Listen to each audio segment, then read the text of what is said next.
Bonjour Monsieur le ministre Amadou Coulibaly, ministre de la Communication. J'aurais voulu m'éviter un tel exercice, mais il y a des moments de la vie, garder le silence n'est pas bon. Ce matin, j'ai reçu par WhatsApp un message d'un de mes amis qui m'a envoyé une nouvelle vidéo. Nous allons écouter ensemble ce que vous avez dit. J'ai assisté à une mise en scène pathétique et des plus ridicules où, actualité faisant, on a réuni un parterre de personnes, dont la maman d'un influenceur, un avocat et la femme de l'ancien chef d'État, Laurent Gbagbo, avec pour idée de faire passer le régime pour un régime dictatorial, un régime policier. Pour ceux qui ne connaissent pas hier, quand ils entendent ça, ils peuvent dire « Ah oui, c'est vrai, parce qu'il y a des gens qui sont en prison. » Mais je vais couper là, parce que c'est la seule partie qui me concerne. Les autres parties, vous parlez plutôt de la gouvernance du président Laurent Gbagbo. Mais le RDR aussi faisait partie du gouvernement du président Laurent Gbagbo. Je ne viendrai pas répondre pour le président Laurent Gbagbo, parce que ce n'est pas mon rôle de répondre pour lui. Il est un homme politique, il a été président de la République de Côte d'Ivoire. Il répondra et je sais qu'il pourra répondre. Mon rôle n'est pas de répondre pour lui. Monsieur le ministre, je pense que vous m'aviez répondu et c'est à votre nom propre que vous m'aviez répondu. Vous n'avez pas répondu en tant que porte-parole du gouvernement. Parce que si c'est en tant que porte-parole du gouvernement du président Alassane Ouattara, certaines personnes bien informées vous auraient dit de ne pas me répondre sur ce sujet précis d'emprisonnement. Pourquoi je le dis? Vous n'êtes peut-être pas au courant de beaucoup de choses, même si vous faites partie du RDR. Je vais vous raconter une histoire.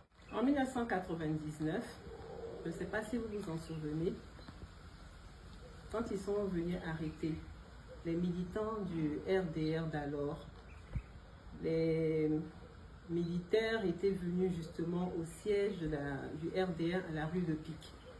J'étais journaliste à cette époque et j'étais juste venue interroger Madame Henriette Dabaté, qui était la secrétaire générale du Rassemblement des Républicains.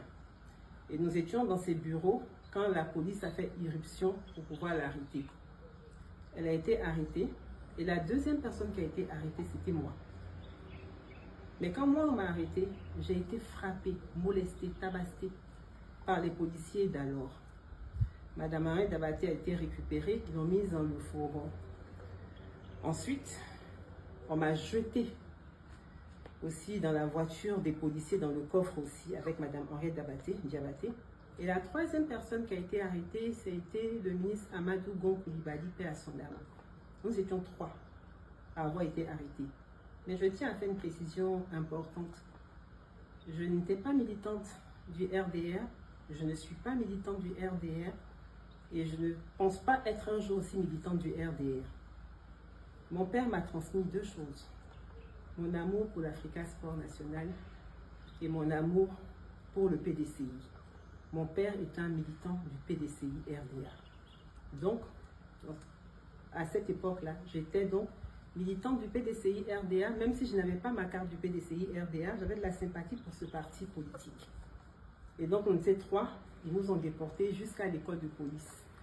Arrivé à l'école de police, mes patrons d'alors, d'Africa numéro 1, ont commencé à appeler le ministre de la Communication, qui était Madame Danielle Boni-Clary, qui dit qu'on ne comprenne pas pourquoi on peut arrêter une journaliste. Donc j'étais avec Madame Henriette Dabaté.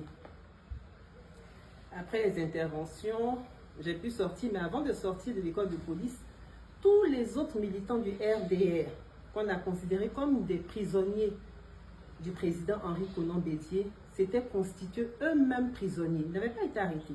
Les trois personnes qui ont été arrêtées au siège à la rue de Pic, c'était donc Henriette Dabaté en première position, en deuxième position c'était moi, et en troisième position Amadou Coulibaly.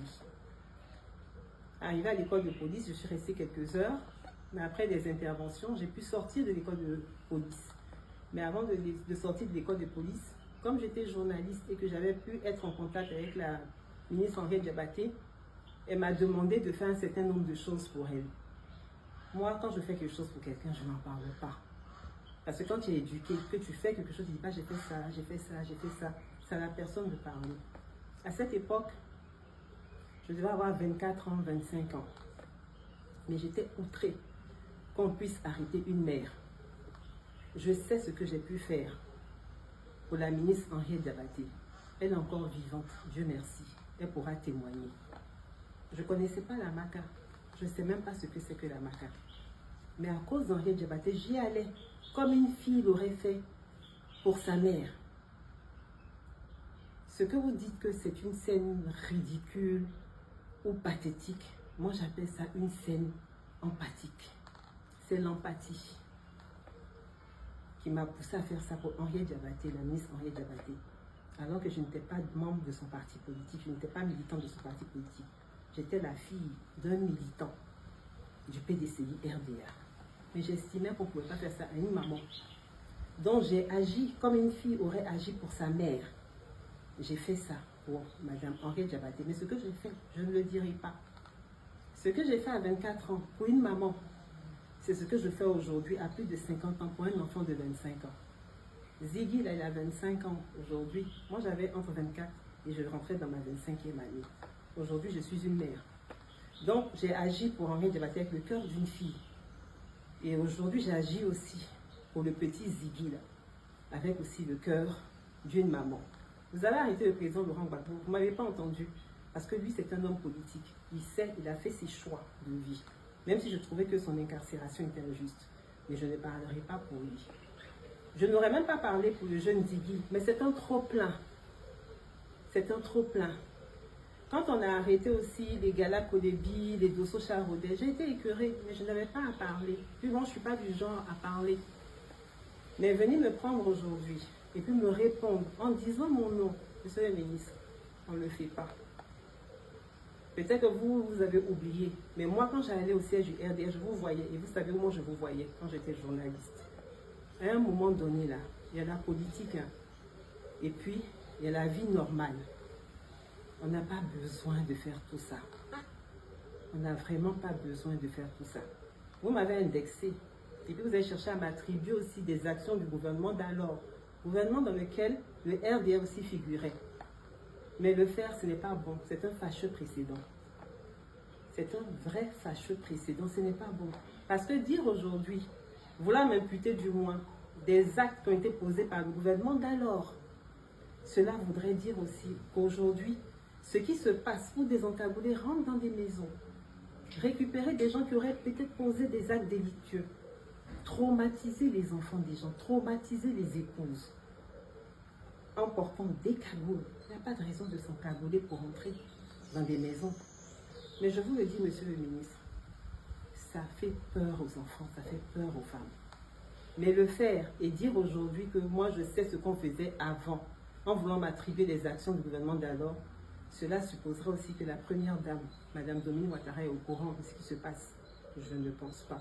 Ce qui est valable pour moi est aussi valable pour elle. Je ne pense pas. Parce que je ne pense pas qu'elle pourrait accepter ou qu'elle pourrait savoir que des gens rentrent encagoulés dans des maisons, traumatisent des enfants, traumatisent des épouses. Si un homme a fait quelque chose, c'est l'homme qui a fait. C'est pas la femme, c'est pas les enfants. Vous pouvez venir tranquillement. Ah, on te cherche. Donnez, madame, monsieur, venez. Nous allons aller au commissariat. C'est comme ça que ça devrait se passer. Moi, je ne vais pas être trop longue, monsieur le ministre.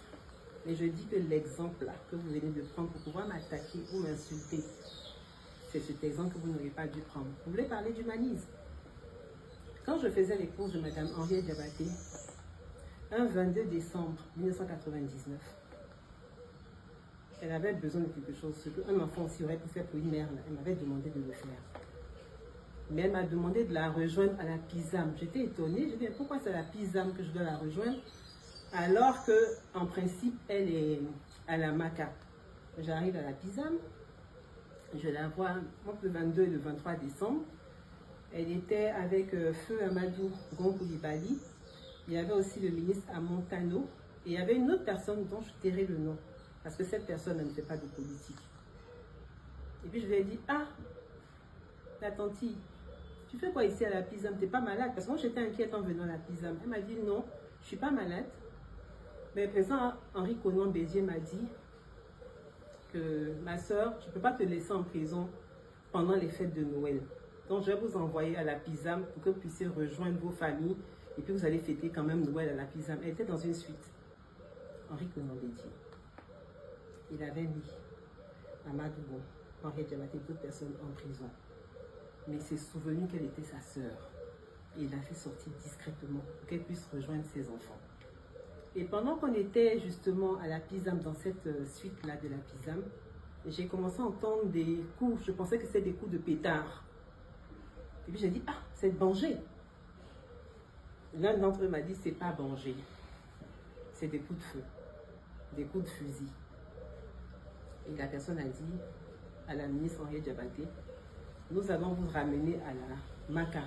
Monsieur le ministre, la suite de l'histoire, ça dépend de vous. Quand on est auprès d'un chef d'État, un monsieur qui a dirigé la Côte d'Ivoire, on se doit d'être profonde. C'est pour ça que je garde le silence, je ne parle pas. Et je ne parle pas parce que quand je commence à parler, je suis sans filtre. Mais le reste de l'histoire, ça dépend de vous. Je vous remercie et je vous souhaite une excellente journée. Merci.